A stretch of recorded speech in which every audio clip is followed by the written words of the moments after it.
Pardon the interruption, but I'm Mike Wilbon and Tony. An elderly man in assisted living has been accused of selling booze to his neighbors and using the proceeds on prostitutes. What do you call a guy like that? I'm Tony Kornheiser, hopefully my future roommate. No, you don't want Come on, that's a lifestyle that you respect. That's a lifestyle I would fear. Respect that. Who gets the knock on the door with blue? Huh? Badge. Huh? Oh, the badge, not necessarily the umpire from the Nats game, who you always refer to as blue all the time. Huh? It's a different blue. Oh, more serious blue. How would you know? Are they color coordinated? How would you know? Welcome to PTI, boys and girls. In today's episode, the Warriors are in trouble. Tom Brady awaits his fate, and Alexander Ovechkin guarantees a win. But we begin today with LeBron James. He hit the buzzer beater that sunk the Bulls yesterday, but before that happened, LeBron's coach David Blatt not only tried to call a timeout he didn't have, but he then designed a play that would have had LeBron inbound the ball rather than be in position to take the final shot.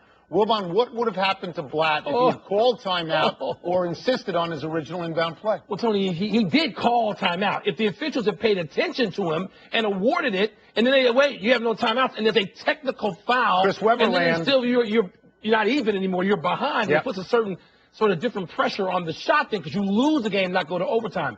Tony, it's okay. That, I guess, that's a brain cramp. But you just go, all right, I can live with that one. But then you have to think to yourself, I'm going to design a play. And Blatt is now saying he's doubling down today. And he's saying he's the best passer I've got. Yeah. What? They don't reward you for the pass. They reward you the points for the shot. Tony, it's unthinkable. And his own players found it unthinkable. And LeBron James thankfully said, Coach, that's nice.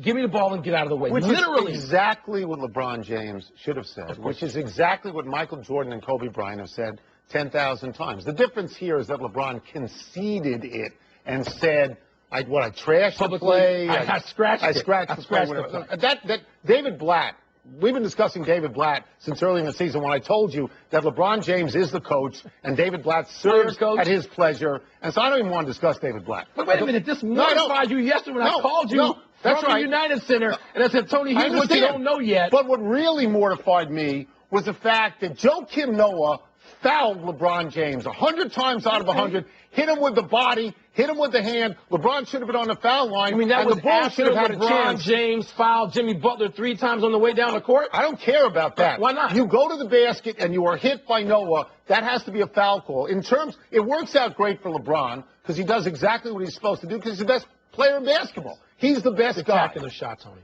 The weekend was a spectacular weekend to have 2 of the last 4 MVPs. The buzzer goes off. Balls in the air game. These are spectacular things to sit there and see, and that series has drama.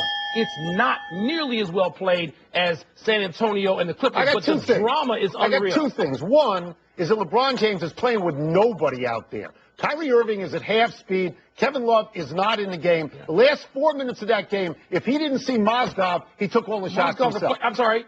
There's a guy named J.R. Smith who you like to take shots the last 3 minutes. And there's a David Blatt quote that I know you're going to like because I know you're a fan of David Blatt. Quote, a basketball coach makes 150 to 200 critical decisions in a game, something that I think is paralleled only by a fighter pilot. Really? Really? Okay. Don't go to soldiers. Don't go to war. Don't go to fighter pilot. Don't justify. Don't put yourself with that group. Don't do it. He's justified everything he did yesterday, right? He won. And you can't. He won. LeBron won. We go from the absurd to the merely unexpected. The Grizzlies and Warriors resume their series tonight in Memphis with the #1 seed fighting off the ropes, Tony. Golden State had better find some way to counter Marc Gasol and Zach Randolph, a way to hit some shots, and a way to keep their poise, which Coach Steve Kerr thought his team lost in games 2 and 3. Tony, this is merely about shooting the ball better for the Warriors, or isn't it possible the Grizzlies, with size, strength, and strategic diversity, have simply solved Golden State? Oh, I love the phrase strategic diversity. Did you come up with that? I did. I like that. Better than strategic. If you look at the 2 conferences now, both #1 seeds are in trouble. They're both down 2-1, which is very interesting. I mean, I'm not going to go to whether or not they figured out Golden State because that's not something I understand. But I do understand this. All year long, Memphis was a really good team. For much of the year, they were in second place to Golden State. And we thought they could challenge Golden State. And so now, if you're going to tell me, after telling me all year long how good the Western Conference is, if you're going to tell me that a team has a chance to beat the #1 seed, I'm going to tell you that makes sense. Well, they finished That flat. makes Their sense. last 3 or 4 weeks were not good. And then the Wizards last 3 months weren't good, and they're doing well now. Different. You know what, Tony? The interesting thing about this postseason is we talk about it being a different season. It's completely different, and the injuries have changed things. Now, Memphis, by getting Mike Conley back, helped themselves. Mike Conley may be the most underrated player in the game. I think, Tony, they've solved some things about Golden State. But look, if the Warriors win this game, and they're going to have to shoot it, and Steph Curry is going to have to look something other than lost, which at times he's looked on the floor. Golden State needs to win. I don't think they're coming from 3-1 down to win Game 6 in Memphis and win this series. They've got to win this series. And I better not see that skinny little kid from North Carolina on Zach Randolph defensively. And I don't want to see that.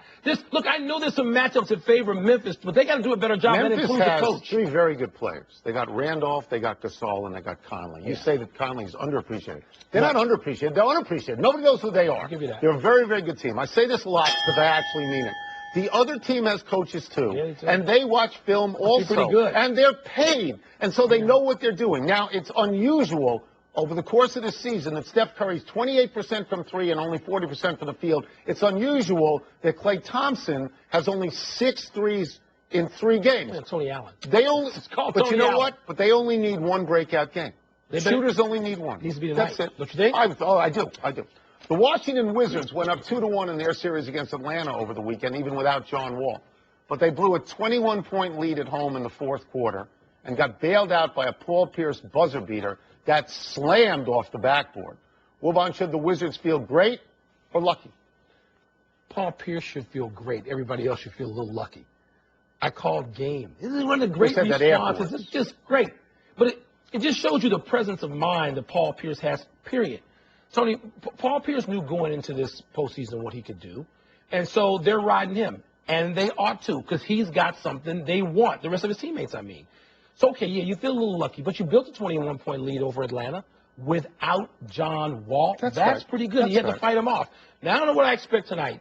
We're going over to that game in a little bit, and I think the Royal, you and me. No, I'm not going. I don't have a ticket. You're a Wizards guy. No, I don't have a ticket. I got no ticket. I think you can find a ticket. I don't. I think, Tony, what's interesting is Kyle Korver. No real series so far. I mean, it's Kyle Korver. It's interesting that shooters have been defended. Shooters have been taken down, not out, and there's still series left. But I want to see what Atlanta's going to respond with, because all year long they said nobody respects us. Nobody believes in us. That's earned, not given. Paul Pierce got lucky. They all got lucky. That ball was fired at 400 miles an hour. If it didn't hit the backboard, it would have gone into the street. That's how wildly that shot went. Look, they've been better than Atlanta. Now, Dean Smith used to say all the time, you can have a catastrophic injury and you can win 1 game without that guy. Now, they've won their 1 game now, and now you have to see. The question for the entire series, they're as good as Atlanta. They may be better than Atlanta. With John Wall. What do you do with Wall? If Wall says he can go, do you play him? I'm not playing him tonight. Not tonight. At 2, we're up 2-1. Can't play him. I got to think Teague's going to have a better game. I got to think that Korver's going to have. I got to think Atlanta's going to have a better game. I think Washington's better with Wall, but they don't have him. If Wall goes in there, you're going to slap at his hand every single time and take him out of the game, right? Of course, you have to 3-1 or 2-2? 2-2. Tony, let's talk about your favorite choking hockey team, the Capitals. Your Capitals couldn't finish off the Rangers again last night here in D.C., and now find themselves having to play Game 7 at the world's most famous arena, Wednesday night. As if that's not enough, Alexander Ovechkin, who has failed in the playoffs, in the Olympics, far more often than not, has guaranteed a Game 7 win for your Cappies. Tony, you're all in, aren't you? Barry Trotz, who's the coach of that team, says he's completely happy, even thrilled with what Alexander Ovechkin has said. Say that. He does have to say that because history ought to teach us that you can't be all in. Let's go to school, and it's number time. Professor Tony. The Capitals have had terrible trouble in Game 7 over the course of their lives. They have terrible trouble in series-clinching games. Here we go. The Capitals with Ovechkin. Would you like to take a guess in chances to close out a series what their record is with Ovechkin? How many chances? I'll give you a record. 4-12 is the correct answer. That's probably the worst in the National Hockey League. The franchise all-time in Game 7s when they've had a 3-1 lead, like they did in this one, 0-4. You and I think probably were at least 3 of those games. Tony, look, we've seen this with the Capitals. 3-1 leads have confounded them. We said the other night when the series was going back to Madison Square Garden, we knew it would get to 3-2, or we thought it would. But not 3-3. Not 3-3. This is Dangerland. I just want to point out that, you know, I remember being there when Mark Messier guaranteed victory Mark Messier. He did that in New York playing for the Rangers. Yeah. It was Mark Messier. He already had he already had bling, Yeah, okay? he did. From with Alexander Ovechkin. I Didn't have understand why you want to feel, I'm tired of this. Yeah. We're going to win. And Tony, I told you, I thought coming into the postseason, you said Ovechkin had nothing to lose. I thought he had plenty to gain because he could change his reputation. He can if he plays. He hasn't scored in how many games? Since game 1 in this series? They were in this situation Game 2 against the Rangers a couple of years ago. Game 7 was in D.C. Yes, They lost 5-0 No. in that game. Now they're going to New York. The New York is as good in these circumstances as Washington is not. Henrik Lundqvist in his last 9 possible. I'm going to say 8-1. It's not even that. It's a 0.97 goal against. That's less than a goal a game. He's almost That's in the Garden. You know, I mean, You're conflicted. They're 13-3 in these sorts of games where the series could be over. Yes. You're converted. You converted to all. You've bailed on every New York team you ever loved. You've come over to Washington.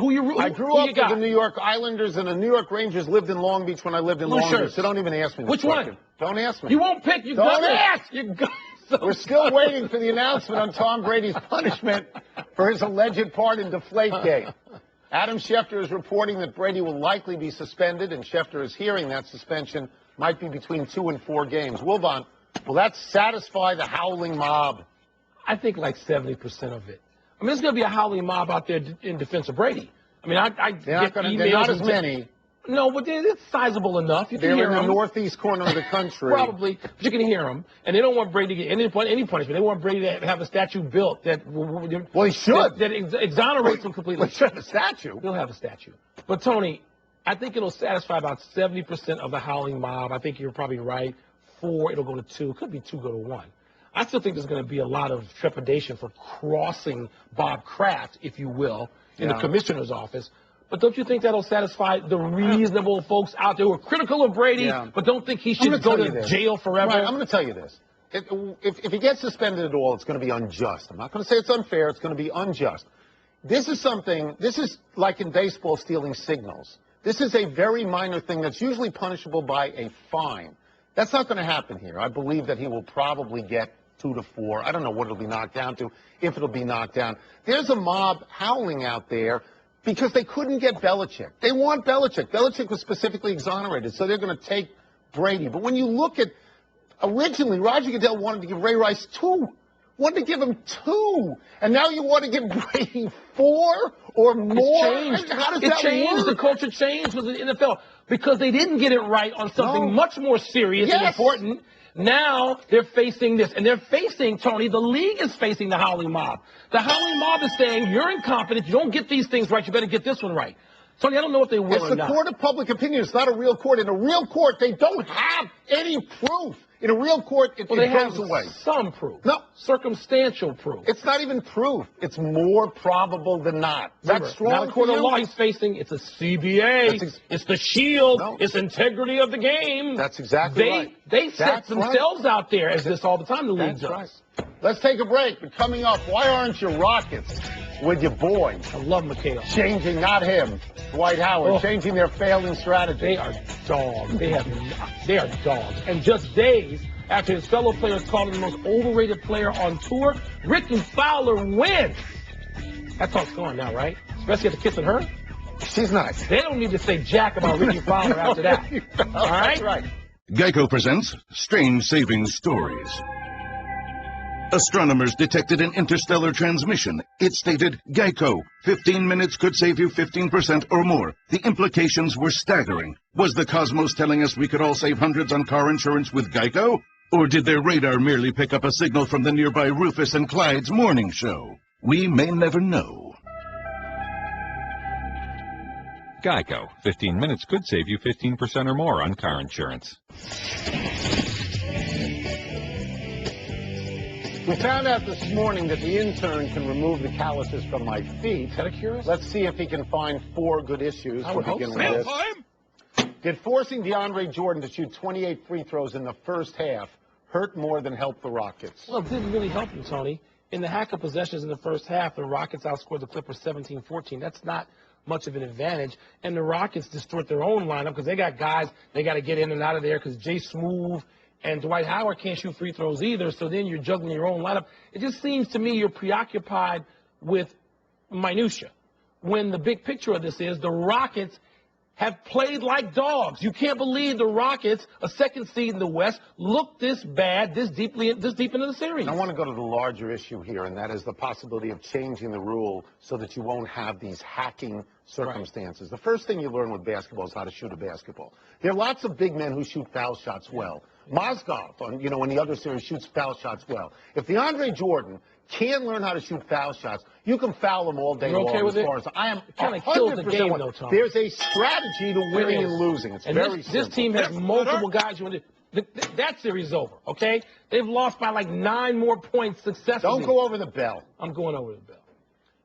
Are we safe to conclude that your boy Bryce Harper is a star now?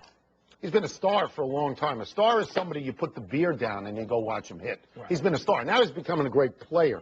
Here's some numbers, all right? He's got 6 home runs in 3 games over the weekend, and they swept the Braves. He now has 11 homers and 28 RBI. That's 1 and 2 in the National League. He leads the majors, co-leads the majors in walks, so pitchers are afraid of him, and he's developing a good eye.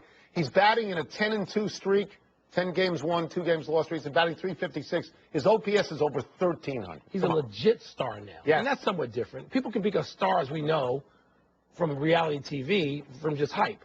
He was just hype. Now, he's a ball player. And Tony, it's not a coincidence. The Nationals are 10-2, as you mentioned, with Harper leading the way. This is why they picked him with the overall #1 pick in the draft, right? Because they knew he'd be a star. How should Maryland fans feel about Rashid Suleiman committing to play for the Terps? Now, Tony, as you know, this young man is the only player dismissed in Mike Krzyzewski's tenure at Duke by Mike Krzyzewski.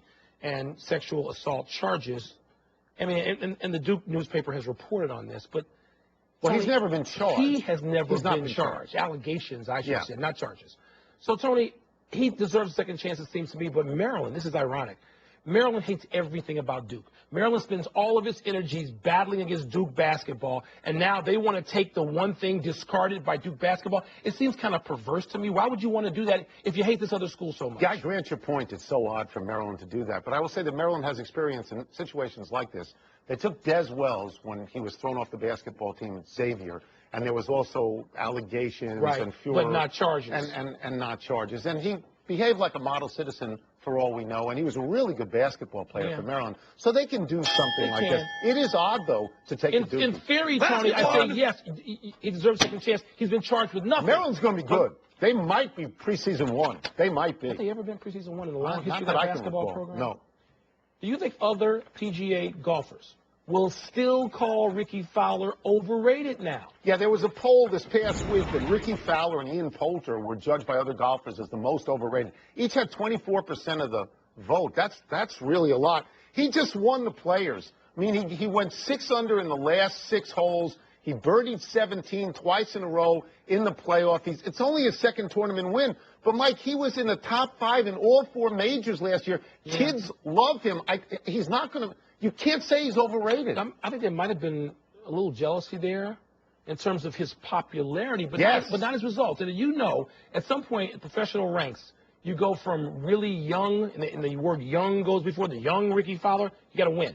And winning this tournament, particularly in that fashion, where you grind this out, I think it helps him big time. Enough email. Let's take one last break, but still to come, Fox reports Notre Dame won't release Everett Golson to any school that's on its schedule. Is that fair to the kid? No. And are we seeing the end of Rafael Nadal's run to the top of the tennis world? I actually think it is fair. I think you have a right to protect yourself. There's plenty of schools, good schools he can go to. Well, you got to get out of the facility. Remember, we had that situation before. ESPN Radio. With the action on the court, the diamond, or the gridiron. Comes alive. The NBA. The San Antonio Spurs are the world champions. Major League Baseball. San Francisco Giants are the champions of the baseball world. The new college football playoff. College football playoff national champion, the Ohio State Buckeyes. Your home for the best in sports play-by-play. ESPN Radio. Pardon the Interruption is presented by the latest beer from Guinness. Guinness Blonde American Lager. Please drink responsibly. Part of Happy Hour. And in part by Domino's. Order online at Domino's.com. Happy time, people. Happy 26th birthday, Cam Newton. Although Newton's regular season record as a starter with the Carolina Panthers was only 5-8-1, Somehow Carolina won its division, then won a playoff game. Newton's only 30-31-1 through 4 seasons, but people still look at him as a potentially dominant quarterback in the NFL. I don't know about dominant, but Tony, I think he's one of those guys, and they got a team that could have like a 35-game run over a couple of years plus, and they could win a Super Bowl maybe. But dominant, that suggests something I'm not ready to accept just yet. Happy anniversary, Julius Erving. On this day 35 years ago, you completed one of the most memorable moves in league history. When you drove the baseline against the Lakers, you hung in the air for an eternity before scooping the ball off the backboard and in. Wilbon, your affection for Michael Jordan is mine for Julius Erving. Let me see if I get this right. The Flyers lineage. Baylor, Irving, and Thompson, Jordan, Kobe. Who's the heir apparent?